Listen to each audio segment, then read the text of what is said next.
What a great guest I've got today. It's Shondra, and she's from Oregon in the United States. Welcome, Shondra.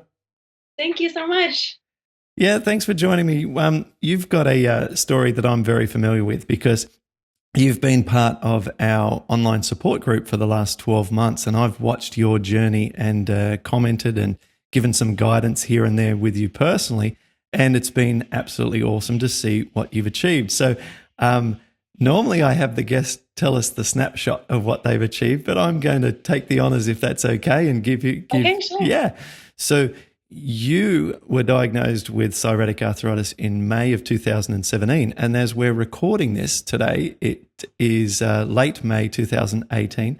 The doctor put you straight onto methotrexate and straight onto some non-steroidal anti-inflammatory drugs. And then you began our program. And then I will let you fill in all the details. But now you've been off methotrexate, off painkillers for the last 6 months, and Yeah, you feel fantastic. absolutely. Yeah. Isn't that wonderful to hear someone tell you that back to you? Yeah, I feel it's amazing. It really is. I didn't think it would ever happen. So, Awesome. Well, tell us, how did symptoms begin for you, and were you diagnosed quite a while after the symptoms began? Was it something that you kind of delayed seeing a rheumatologist, or how did it all sort of play out? yeah, well, my rheumatoid or my psoriatic arthritis symptoms started in December of 2015. I just woke up with a sore neck and I thought, oh, this is strange. I must have slept on it weird and tried to exercise it out or move it out, and it just didn't go away. And then, not more than a few weeks later, then I started not to be able to move my jaw. Um, my shoulder started hurting. It just was kind of these strange aches and pains I'd never had before. And then it just really started ramping up from there, where it wasn't just a small ache or pain, it was intensely painful. Where in my knees, I would go down to bend down to tie my son's shoes, and it was just I felt like knives were in my in my knees. And I started not being able to chop vegetables or open up cans because my wrist was so sore. I couldn't put on the seatbelt in my car or take my clothes off at night to get my pajamas on, things like that. My husband started having to help me with those things, and it just really became bad, really painful, like extremely painful. Um, and then eventually it went into my foot, and I started not being able to walk. And my foot felt like it was deforming and just really odd. I couldn't wear my shoes anymore, and those sorts of things. So I just eventually uh, went to a rheumatologist after months and months of being with my naturopath, trying to figure it out and trying different things based on what she thought I had endometriosis at the time. So we were trying to treat that, and that was kind of a side thing, which I can talk about more. I'm going to hear more about that, but that's kind of how it led into Mm. the joint pain. Kind of, we weren't quite sure what was causing the joint pain, and then eventually, after about it was probably a year and a half, where the joint pain just wasn't going away, started thinking, okay, there's more to this, and she sent me to the rheumatologist. Right. Okay. Now, yeah, talks a little bit more about the endometriosis sort of possibility and whether or not you made any progress with that. Yeah, talk about Yeah, that. yeah, it's strange, really related to the story. I was originally went to the naturopath because I was having such terrible cramps and bleeding and intense fatigue. And she did check my iron, and I was extremely anemic. Um, the monthly bleeding just turned to get worse and worse and worse, to the point it was hemorrhaging, and it was happening anytime, Oh, and very unpredictably. And so she was trying to help me manage that and trying to do so naturally, and did so for a number of months, and wasn't seeing any change like she normally does in patients yeah. that are having this type of problem. Um, so eventually, I ended up going on what's called the mini pill, which is just progestin without the estrogen. I see. And that was, um, I think it was around October of 2015. So just a couple months before the neck pain that I mentioned started. Uh huh. Yep. Yep. then I was on it for a couple months, and that was when the jaw, I couldn't open my jaw, like I couldn't get my toothbrush in at night, those sorts of things. That was couldn't bite down on food. And so it just it started getting so bad. She just said, okay, let's take you off of those just in case. At the same time, I was also doing weekly iron infusions because I was so anemic. And so we thought, well, maybe the joint pain's from the iron infusions, or is the joint pain from the progestin? And we didn't quite know, but I just said, well, I didn't want to be on the progestin anyway to begin with. And so I was like, let's just get off of it because I didn't want to be on anything.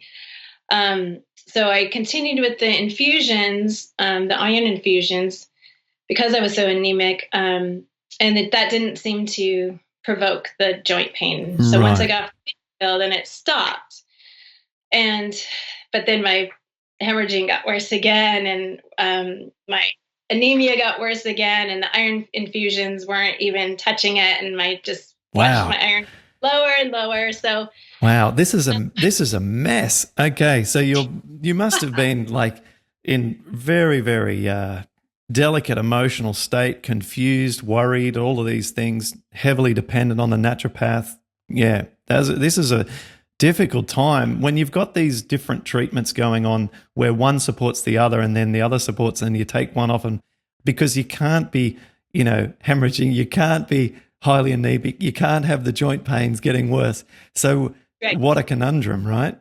Yeah, I was like, well, which one do we go for here? And the anemia was getting bad enough that, we tried natural progesterone and thinking that might help. And it kind of did, but then it just made it a little wacky all over the place. And so then it ended up not working after a while. We tried that for about 6 months.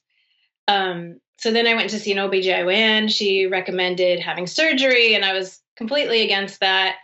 And so at that point I went on, well, I think at that point I decided maybe we should head towards surgery, because I guess it was earlier that she had recommended. I had seen her a year before, so she had recommended surgery. I tried all this other stuff, and then at this point I said, okay, maybe we do need to do something else because nothing else was working, and the joint pain seemed to be a product of every time I go on birth control. Well, it's really interesting, that link, isn't it? So we know earlier episodes I've done on this podcast, we had Dr. Richard Matthews on here who talked all about the relationship between hormones and rheumatoid arthritis, and he explained about how during pregnancy we can often have a reduction in symptoms with rheumatoid, as those hormones are actually so different than what elevated compared to what they are normally during non-pregnancy times, normal times, but then they fall precipitously after childbirth. And so then when the hormones then fall back to their normal state, this can really, really play havoc on inflammation and often be a trigger for ladies who are close, or I want to say something like pre-rheumatoid or pre-psoriatic or pre-inflammatory arthritis, whatever it be. And so we know that there's the strong link there. And, we did, you were commenting on some other people's comments about their feelings that maybe, maybe birth control does play a role somehow in the inflammatory state. So, okay, well, I'm intrigued as to what happened next in this story.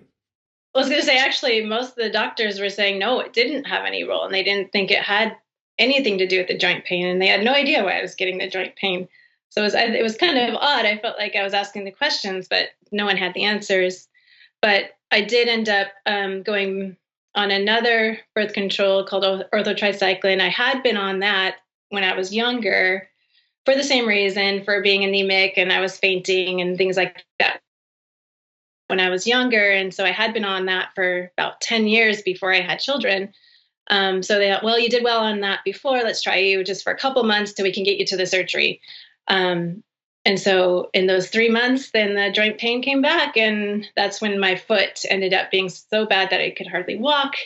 And my wrist got so bad I couldn't write anymore or cook, different things like that.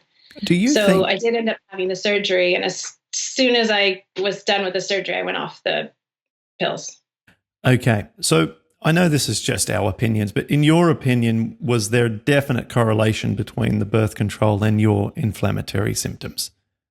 Yeah, every time I went off of it, it would start to taper off. And when I Yeah. went back on them, even though it was for a couple months, it just Yeah. seemed to flare right back up. Okay. Well, Yeah. I think, everyone doesn't need to, if they're listening to this, everyone doesn't need to freak out about their birth control if they're, trying to work on their, inflammatory arthritis. But I think it's worth everyone making a mental note, and it is a piece of this puzzle. And I think they can, take action if they want or if they don't want, about considering whether or not the birth control is necessary for them in their life or not.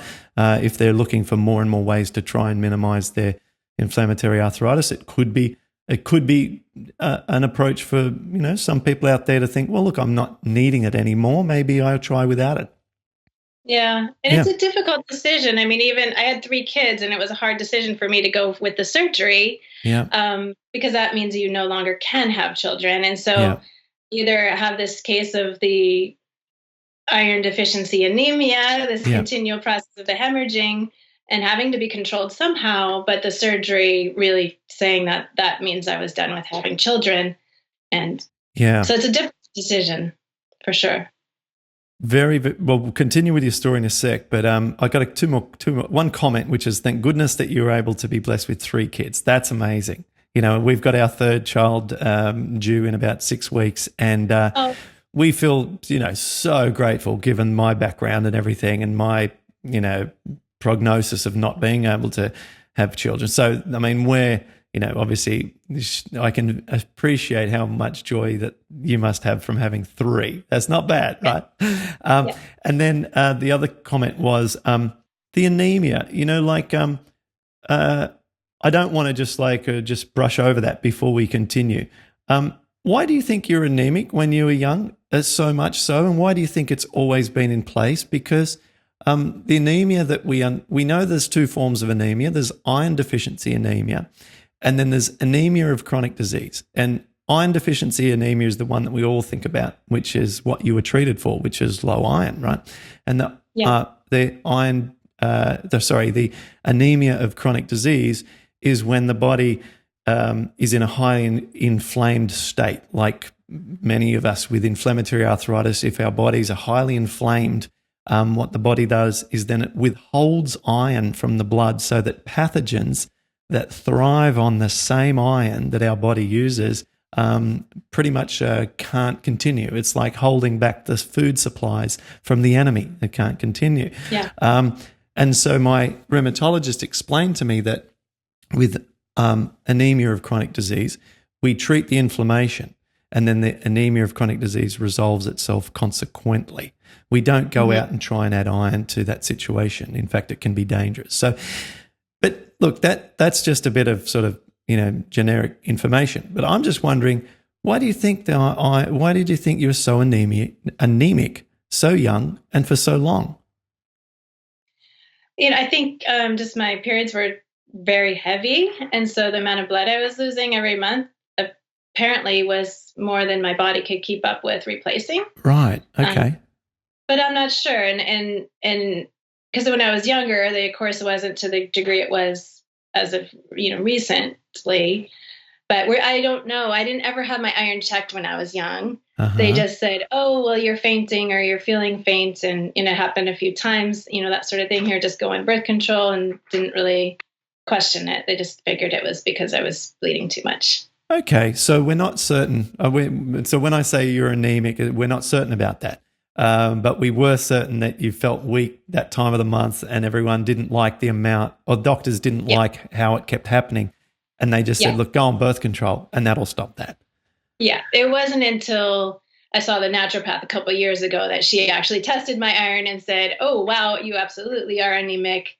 And then it continued to drop and drop and drop, and we saw the levels. She did my blood work every 3 to 6 months, checking to see how they were doing, and it just kept going down and down and down. So did the iron infusions, were they effective or not? They were. For a while, they were. But then they either stopped being effective or we decided not to continue with them because of the question of were they causing more harm than good. If I did have an inflammatory arthritis, as you say, was there a anemia of chronic disease going on here where giving the iron was actually going to do more damage? And so we stopped at some point.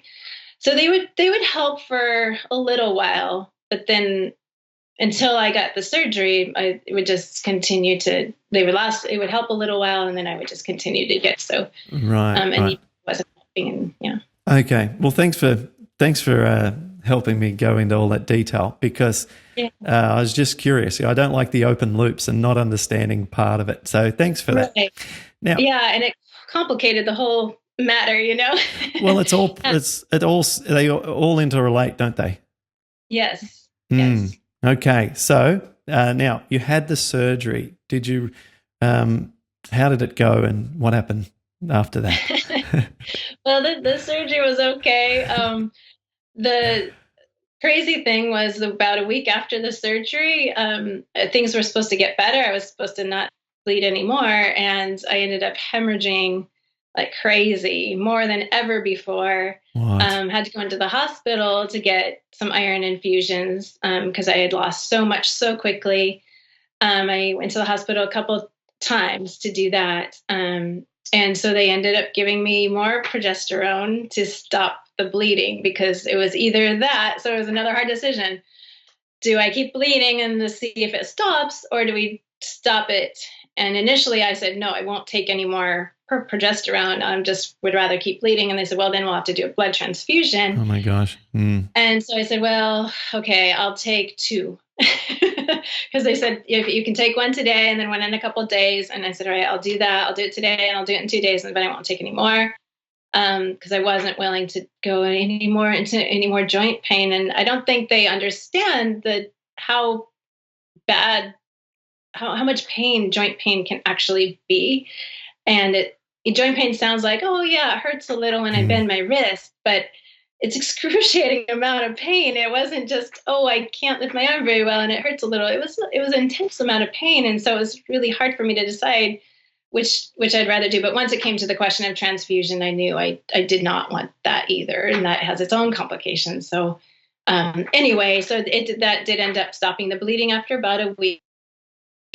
I stopped hemorrhaging, and then I've been fine ever since. Wow. Okay. As far as the bleeding is concerned. Yeah. Right. And no more of the progesterone. Correct. Yeah. Right. Okay. So good. But then after all of that, you then said, now I'm going to face the next major challenge, which is the joint pains. And that's when you showed up to the rheumatologist. Yeah, take us through that. I've given a little summary at the top, but let's expand on how this process went. And you've got maybe like the gold medal of speed. I think we've only got one other person who has been able to start meds and get off them as quickly as you, like 12 months. In fact, you were like 6 months, and then I was on it for 7 months. 7 months. Okay, so this is some kind of record, right? So you have some insights that you can definitely share with others that we'd like to go over. Let's walk through this chronologically. You went on, how much of methotrexate did you go on? How many painkillers? And talk us through starting the program and how things unfolded. Sure. Yeah. So I went to see the rheumatologist, which was it was quite a wait to get in, but I ended up getting on the wait list, and they called me in sooner than I expected. So I was able to get in there May of 2000. So I had gotten off. My surgery was in December, and so I'd been off of the progesterone for several months. So we knew it was well out of my system. So I saw her in May of 2017. She did put me on 15 milligrams of injectable methotrexate once a week. And then she wanted me on the NSAID. She gave me naproxen and wanted me to take that. So I did start the naproxen.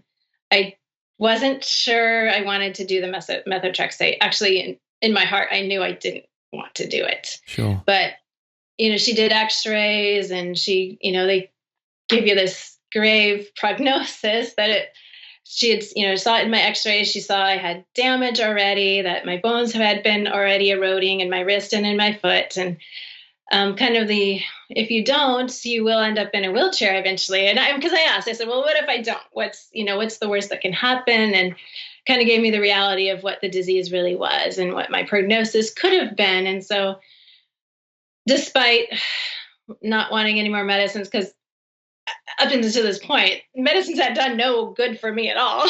They've only been causing bad, not good. I decided to reluctantly, I did decide to go on them.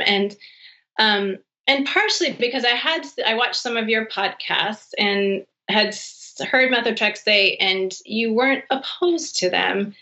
And so I thought, okay, a reasonable guy like you who believes in the healing nature of food and natural medicine and the natural way about it can actually even agree that methotrexate can do some good in some reason. So I reluctantly did start on it, and on the NSAIDs I did for a couple weeks. I did start on those as well. Yeah. Yeah, let me comment on the methotrexate. So the way that I view medications is and I've got a video on this, which is on YouTube, and it's called "Do I Need to Take Rheumatoid Arthritis Medication?" So people can refer to that, which goes into more detail. But the crux of it is this: if you're doing everything that's possible in a natural perspective, and your symptoms are still slowly getting worse, then you have to take medications, because the two non-negotiables of our program are not allowed to get worse and never allowed to have high inflammation levels. Mm-hmm. Now, they go hand in hand, but they are slightly different, because on a day-to-day, we measure our inflammation levels, and on a month-to-month, we measure whether or not we're getting worse based on our blood tests and just general trends that we can pick up. And so if we're monitoring each day, if I've got high inflammation levels, it's causing more leaky gut. And so, you've got that vicious cycle going. So we're not allowed that. We're not allowed to worsen, because that'll result ultimately in joint degradation and so on. So if we're doing everything possible, but one of those is still being broken, then we need to take some kind of drug, because we have to suppress the inflammation, because it causes more leaky gut. So we can't win. All right. So that's why it's another tool, and we can use the methotrexate as a tool, like when we use crutches for a broken leg. It allows some time. And in the case of the methotrexate, it might be a year or two, or in your case, just 7 months. And then you hit the milestones and work with the doctor to reduce those drugs. So yes, that's putting it into my view of the world, which is just my opinion. That's how but what I see when people do this, like yourself, and that's how I did it, and how many other folks who do this get really good outcomes. And so I like it. So, okay, good. All right. Please continue.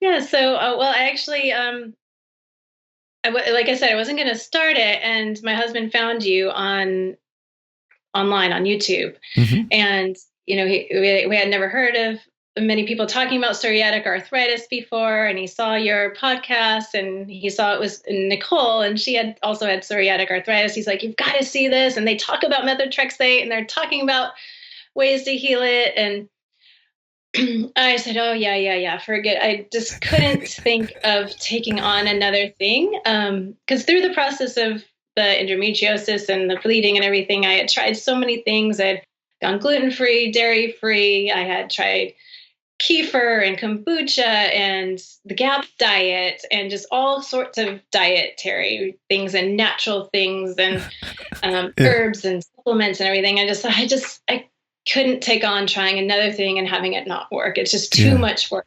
Yeah. But I said, no, I think you really ought to look this up, and there's really something to this. And so then when you then, like I said, where you did mention methotrexate, I said, all right. I think what I'll do is I'll do both. I'll do the Paddison Program, and I'll do methotrexate at the same time. So I started probably about 2 or 3 weeks after I had been diagnosed. I started both at the same time. Yeah. And I did stop the NSAIDs as soon as I started your program, and not realizing what a rookie mistake that was. And then, and now I realize why that was a bad idea, because I did not get results right away. When I did the juice fast, which is insanely hard to do. But I did the cucumber juice and celery juice and did that, and felt at the end of the weekend, still was in just as much pain as I was at the beginning. And then then I decided, well, maybe I do need to be a member of the forum. I was trying not to because I didn't want to spend the money. But so then I got on there and I said, oh, I didn't have any results. And exactly what you said was like, well, it's because you shouldn't have gone off the NSAIDs right away. And oh, okay. So I got on the NSAIDs and continued with your program. And actually felt like it took a really long time to see any results. And it was pretty discouraging. And I remember even 6 weeks into it, I was writing down every day. I'd write down what I did and how I felt and my pain levels. And they were at, even with the NSAIDs, they were at 7 or 8 on days where just so excruciating, it's hard to even think. And I homeschool all 3 of my kids, and I have 2 jobs, part-time jobs that I work as well. And it was just so hard to do the diet and do the program and not have any change. Yeah. So I was very discouraged after about 6 to 8 weeks. But I watched one of your podcasts that said to keep going. I guess I would say one of the biggest things that helped, I watched something that you had said. So I feel like you even just said it off the cuff. I don't even know if it was something you had orchestrated this thing, but someone had asked you, well, what do you do if you're tempted and want to eat something? I don't remember what it was they wanted to eat. And you said, you have to want this more. You have to want your health more, and you have to want the healing more. And that just really resonated with me. I just thought, that's it. So from there on, that was kind of became my mantra. It kept in my head. I want this more. I want the healing more, and not just the healing, but the life that would come with the healing, that I could be there for my kids, that I could not be trying to push through the pain and put on a brave face and be there for my kids, but that I would really be able to be there for my kids and really be there for the work that I do and the people that I serve and, different things like that. I wanted that more. And so as I went through it, even if I didn't want to go exercise, I would say that in my head, I want this more. And even if I didn't want to eat the foods that we're eating and I was tired of quinoa, or I really wanted something delicious to eat that other people around me were eating, that kept me to stay 100% on the Paddison program. And I'm kind of an all or nothing sort of person. So I just went 100%, no cheats, nothing, strictly, even through the holidays. I remember on the forums, people would say, oh, well, I did fine, except a little bit on Christmas. I did this or that sort of thing. And I tell you what, I just didn't feel I could even go there with even just a slight bit of it. I didn't want to take the chance. I didn't want to take the risk of it going wrong. So I didn't make any variations to your program. I stayed on baseline for a really, really long time and just introduced oats and a couple of fruits. Yeah. That was it. I didn't even go with the almonds or anything. Yeah. Yeah. That's what you're doing is the almost what I would say is a textbook approach, which is stay baseline for a very long period, be on a gut-safe drug to suppress a lot of the symptoms so that you're not working against an impossible inflammation level. You sound like you're exercising regularly, which is crucial. And just sticking with it, just going for it. And bringing the oats in, excellent, because it just adds all different diversity and quality to your gut bacteria. Cool. Okay, so you mentioned you were 6 to 8 weeks in before anything really significant changed for you. So you must have at some point around then or thereafter felt some improvements. I did start to feel a little improvement where maybe one day I'd say, oh, it's not an 8 anymore. And it maybe now it's down to a 5 and then down to a 3. And so at that point, once it was around a 3, I ditched the NSAIDs, the Yeah. naproxen. Just as soon as I could get off of those, I did. And so it was about that period of time where I got Mm-hmm. off of those. So then the pain did go up a little. Mm-hmm. And what you said to me in the forum was then up your exercise a little. And Yeah. so I did. I did. Yeah. And that absolutely made a difference. So I was exercising 2 to 3 times a week. I bumped it up to 5 to 6 times a week. Brilliant. Yeah, there you go. And Yeah. then it brought those pain levels right back down. Yeah. And so then I was able to function at about, I started to get down to pain levels around 2, maybe this was around August. I was feeling much better, but I did go back into my rheumatologist for a recheck. She looked at my wrist and my foot and was not happy with what she saw. It was still red. She's still really inflamed, even though the pain was going down, and I was starting to be able to move my arms again and Yeah. open car doors and things like that again. She said, no, we need to up your methotrexate. And so we went up to 20. And then a few weeks later, maybe a few months later, I don't remember for sure, but we eventually went up to 25, Mm-hmm. the maximum dose, because my foot was quite deformed. I was not able to walk well. I couldn't hike or wear any kind of shoes. And so we ended up going up to 25. Mm-hmm. Mm-hmm. Okay. So a lot's happening in this in these 7 months. Yes. So you've gotten up to 25 then fairly quickly. Similar kind of story to my own, by the way. I started on 10 milligram of methotrexate. Didn't last there very long. Probably a couple of months up to 15, and then maybe 17.5 to 20, then straight up to 25, and that's when I had my kind of I will do anything it takes in the whole world rather than continue this path moment. Yeah. Yeah. And, yes. Yeah.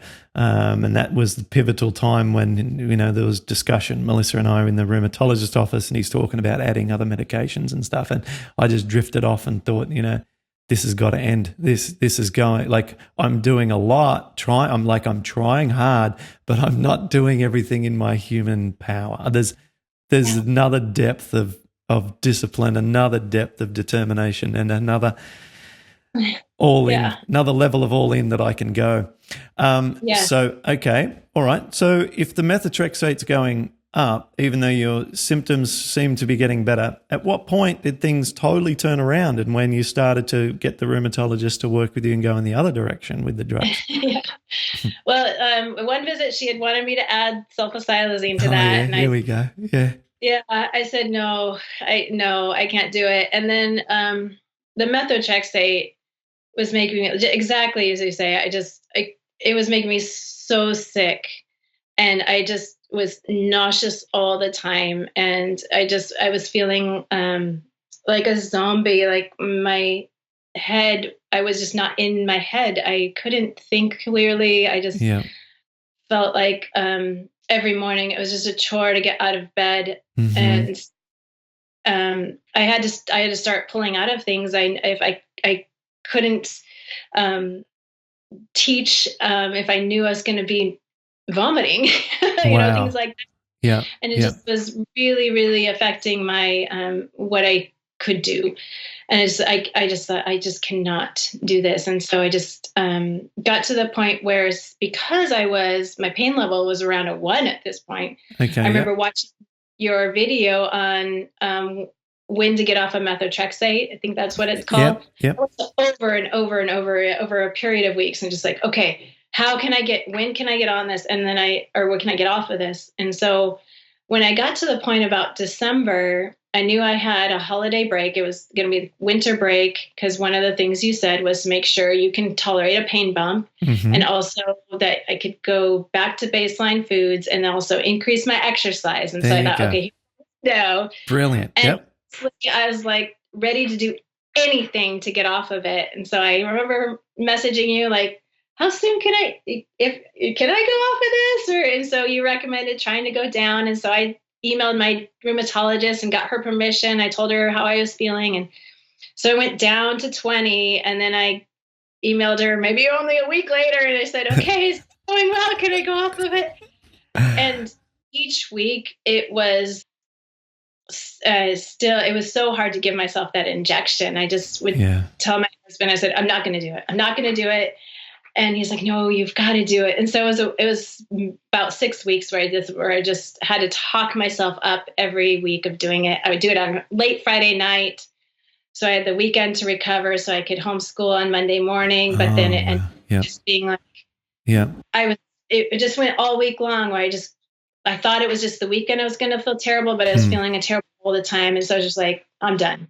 I just decided I just couldn't do it anymore. And since I had done down to the 15 and it was going okay, I went to my rheumatologist, and I think she could just see the look in my face where I just couldn't do it anymore. And I actually was in tears, and I said, I really like to give this a try.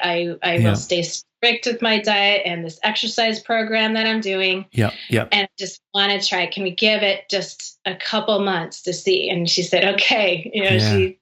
She said to me, Lou, you look like the type of person that needs to try this. Okay. And she didn't think necessarily it would work, but she knew I just had to do it. And so I just went off cold turkey after that and never injected again. Yeah. Wow. Okay. Very, very brave and cool. Hey, I just want to ask you about the nausea. There's a couple of different approaches with the folic acid that normally gets taken with the methotrexate. And I've never asked this question when the methotrexate is injected. I'm familiar with the approaches when it's a tablet format. The two approaches are normally take 1 or 2 milligrams of folic acid every day, except the day that the drug is administered. And the other approach is to take no folic acid except a large dose of maybe 5 milligram the day before methotrexate. And then it then gets, metabolized by the methotrexate the next day. Which were you doing? Yeah, I was doing every day. I had a folic acid every day, regardless of whether I was injecting. And honestly, I don't remember the dosage. I'd have to look that up. It'd be probably a milligram or two. Now, I tell you what's interesting. I'm developing anecdotal evidence to suggest that people who do the folic acid every day tend to have more nausea on the day that they take their tablet dose. And it looks like in your case, the injection. Now, I never got that much nausea straight after taking my tablet dose of methotrexate once a week.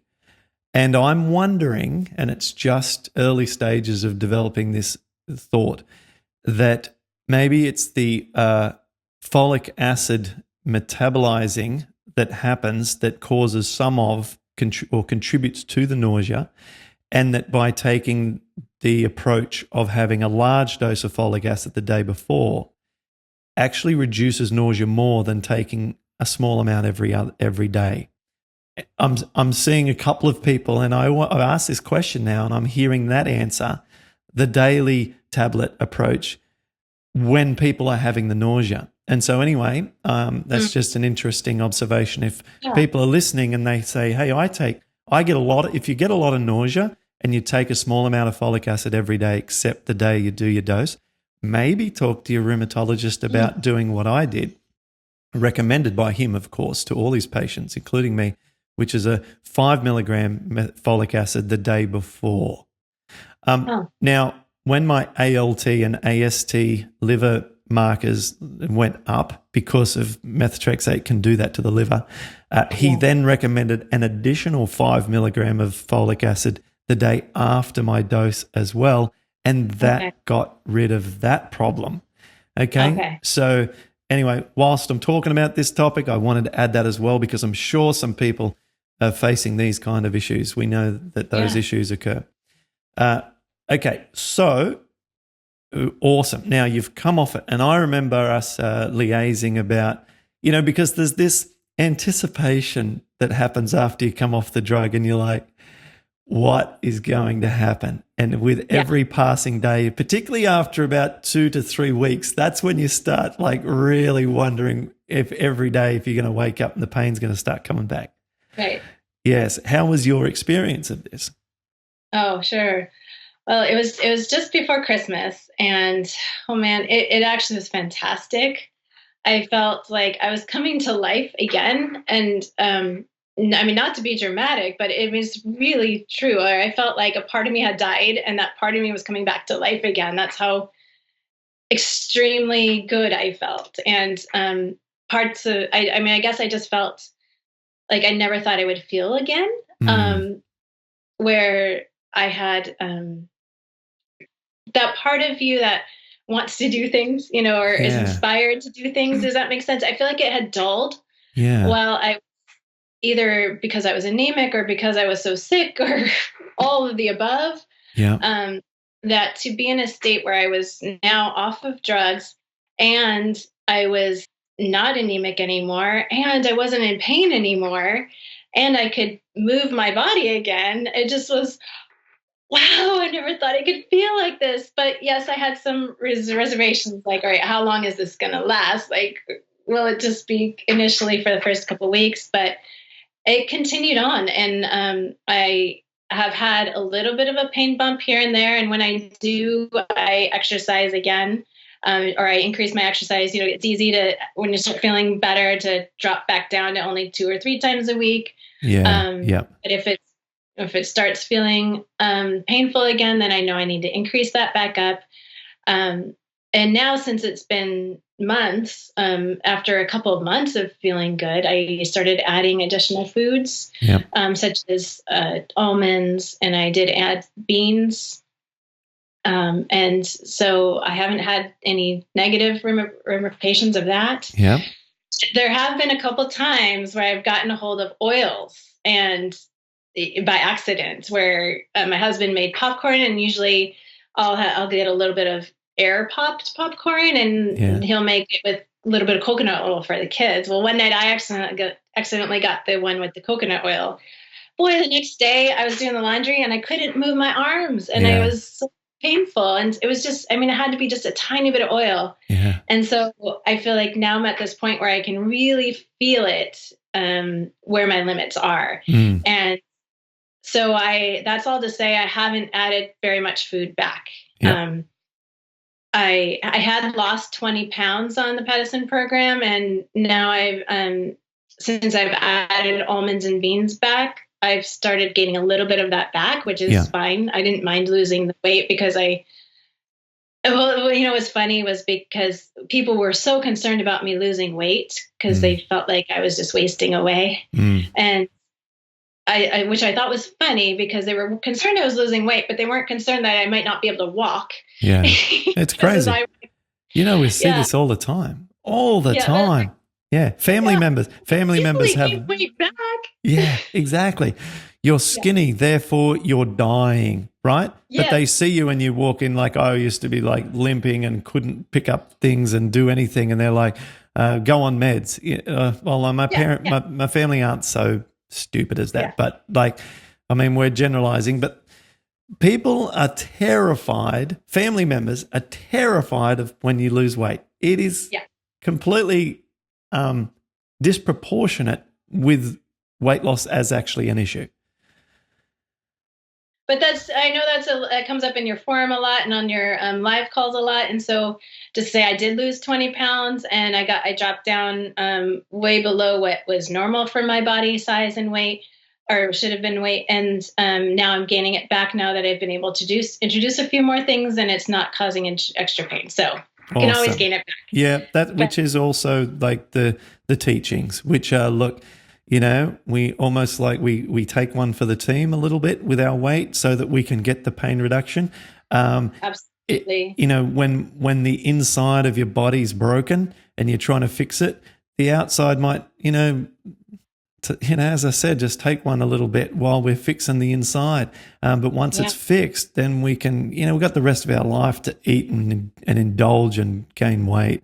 As long as it doesn't, of course we're talking about sensible levels and not, levels where we're losing muscle mass to our connective tissue that makes it hard to, we're talking about just, cautious levels. Yeah. Yes. Yeah.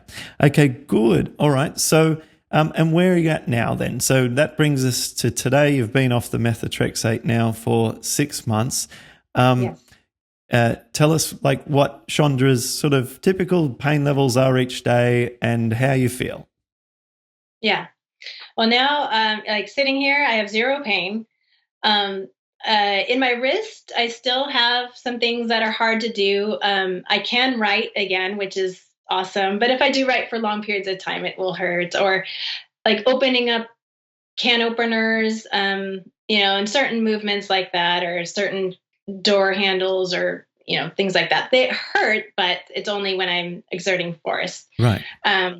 And then my foot, those were the two kind of remaining places. So my jaw and my shoulders and everything else is completely zero pain, gone Yep. completely. So now it's just the wrist and just the foot.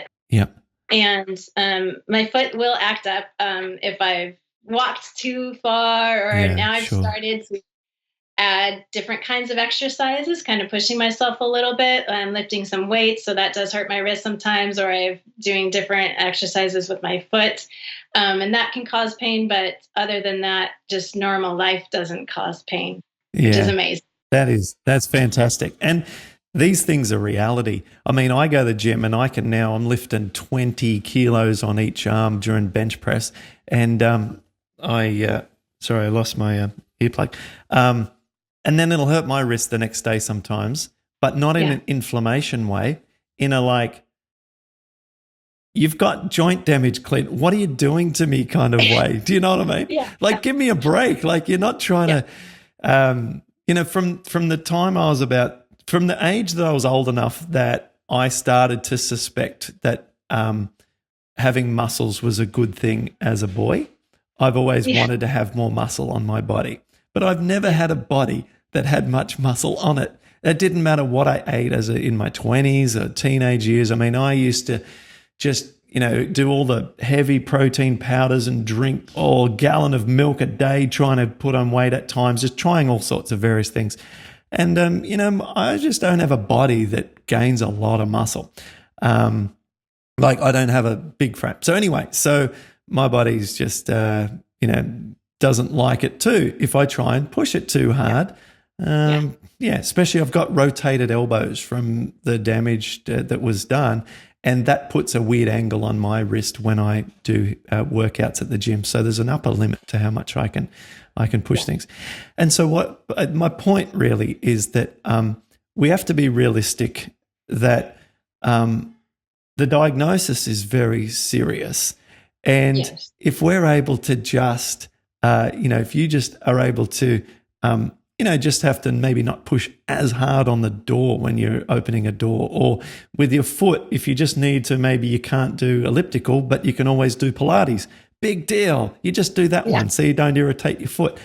These aren't big compromises in life given the amount of problems that it could be. Yeah? Absolutely. Yeah.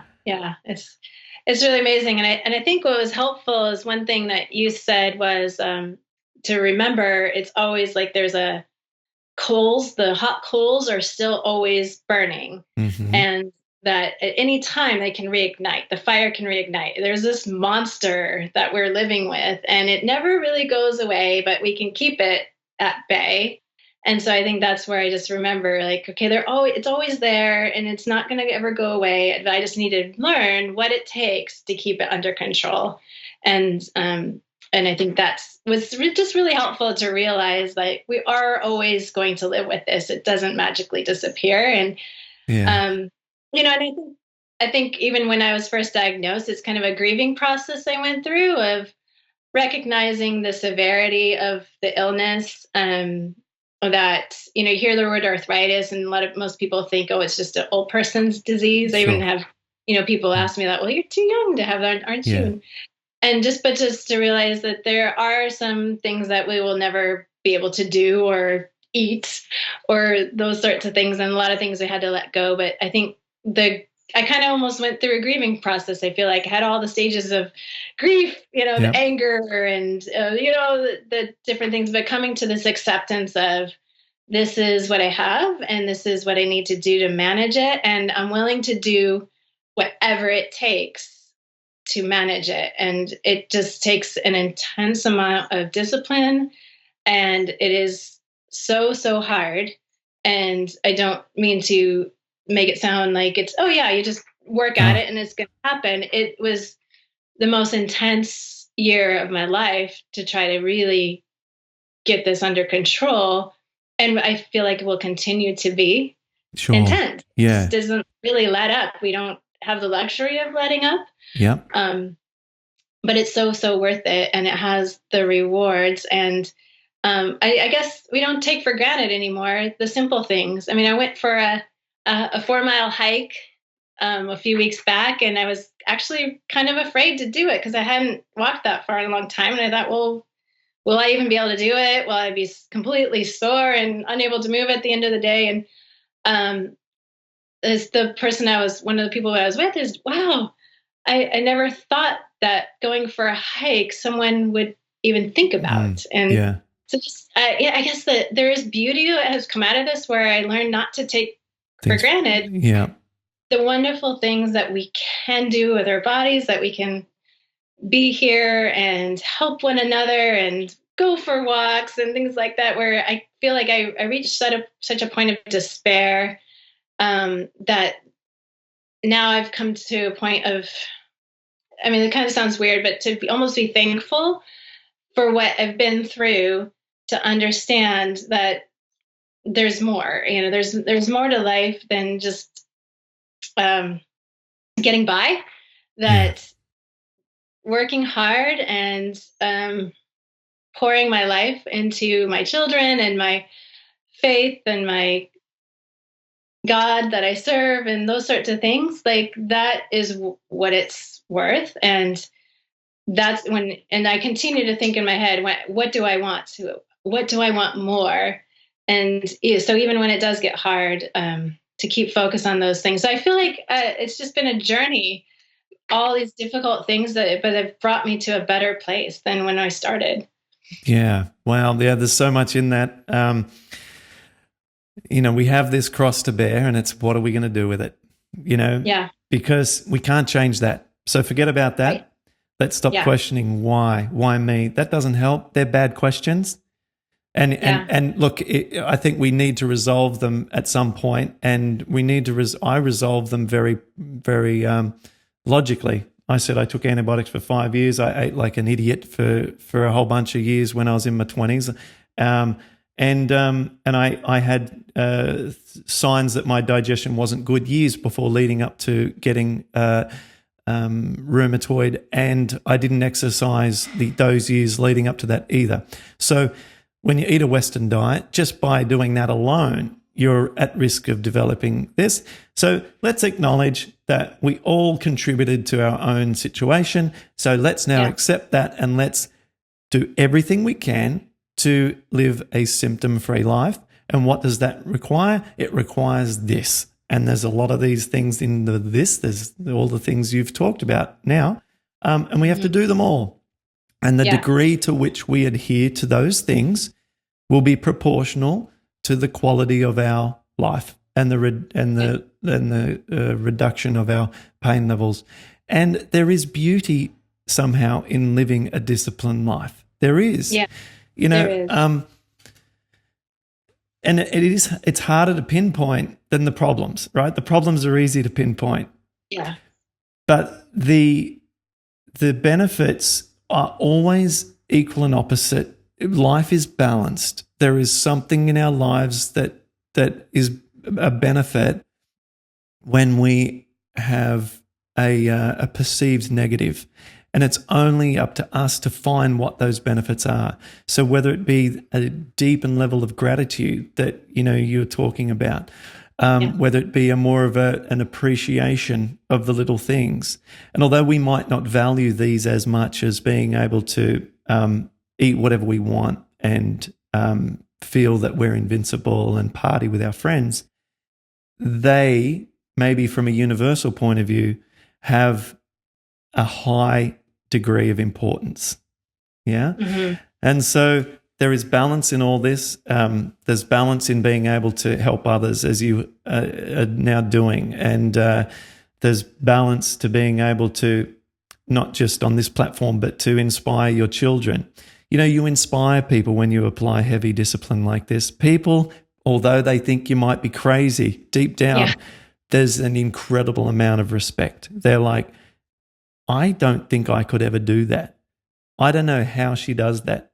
And there is an admiration, a respect, and, things that we might not at first see, but it could be strengthening the relationship with your husband, who sees you in a whole new light and says, if she can do that, she's my princess, Yeah. And the self-respect for yourself. I mean, once you've overcome something like this, once you've been able to see what's necessary and to be able to follow it through and to do it, you can do anything. Everything in life is now easy compared to this. Homeschooling your 3 kids, bringing them up to be fantastic adults, teenagers and in adults, and everything that you might face in life becomes just surmountable compared to what you've been through, and you develop this invincibility against other problems. And all of this is highly valuable stuff that some people will go through in life and never experience. And so although the pain we wish we would never experience, and for those many people who are still in the pain, still struggling with, but there is no alternative that I believe other than going through the steps and working on it daily. There is no alternative that is a better approach. Yeah. Well, and there's nothing special about me. Anyone can do it. It's just, I feel like when people say, oh, I could never do that, or, people say that about coffee. Oh, I could never get up coffee like you did. And it's like, well, you know what? I didn't want to either. But if the pain is deep enough and worse enough, you will. Yeah. If it's bad enough, you will, and you can. And I think it's just the commitment. And for me, I have, a faith in Jesus that I feel like there were some days I couldn't get out of bed. And I said, I felt like there was something that I was called to that day. And if I was going to get out of bed, he had to help me. And so, it's just, everyone has purpose and everyone has a calling. And I feel like we need to overcome the difficulties in order to achieve those. And for me, this was it. And nothing special about me except that I have a faith that got me through it, and an amount of discipline that only through his strength was I able to do it. But anyone else can do it as well. I share that faith with you too. Many, number of times I prayed and asked for help is countless. And I think that the power of prayer and asking for divine intervention through God is, for me, is very powerful as well. So we share a lot of parallels in our stories, and it's been great to have a chat with you today. And thanks for being so honest and talking about a lot of nice things other than just the physical side. It's always because we're such emotional creatures, and it's such an emotionally draining and challenging condition that it's good for us to talk about that side of things. And thank you. So I'm going to let you go now and enjoy the rest of your what must be evening. And I look forward to chatting with you more online and keeping you well. Well, if I may say, thank you so much for this program. Thank you for just having the insight that you have, but also that you've been willing to share it. And because I know there's an immense amount of work you put into it, and it's not just the program you've developed, but the words that you use to encourage have meant so much.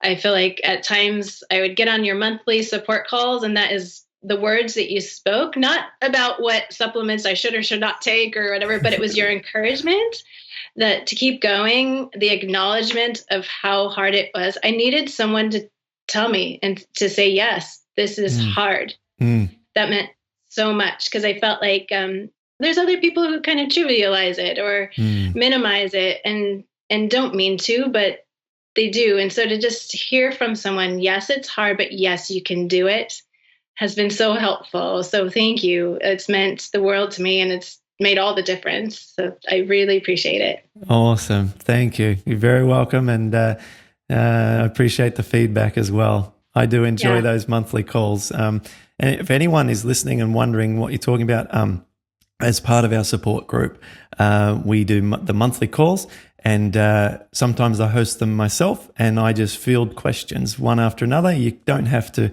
appear on video, but you can if you want and talk with me one-on-one. It's all private just for our support group. You can ask questions on the chat bar, and I'll answer questions in detail and help people in that format. And that's, of course, on top of the daily interaction that I have with other members as part of the standard way that our support platform works. So we open once a month so I can handle the influx. I don't want everyone joining all the time. I just want to be able to take people once a month. And I'd love to invite everyone listening to this to come join if they'd like some help from myself, and talk to Shondra. And almost all the other guests that we've had on our podcast are all members of our support group, and we all help each other, and it's a wonderful platform. So thank you so much. I was going to say, sometimes on those calls we have doctors too. We've had Dr. Clapper. Our next doctor who's appearing is Dr. Goldberg from the Goldberg Clinic. He's going to be our next guest doctor who is coming in to offer some help and support on the monthly call. Okay. Thanks so much, Shondra. Really appreciate you sharing today, and we will chat online. Wonderful. Thank you so much. Okay, bye. Bye.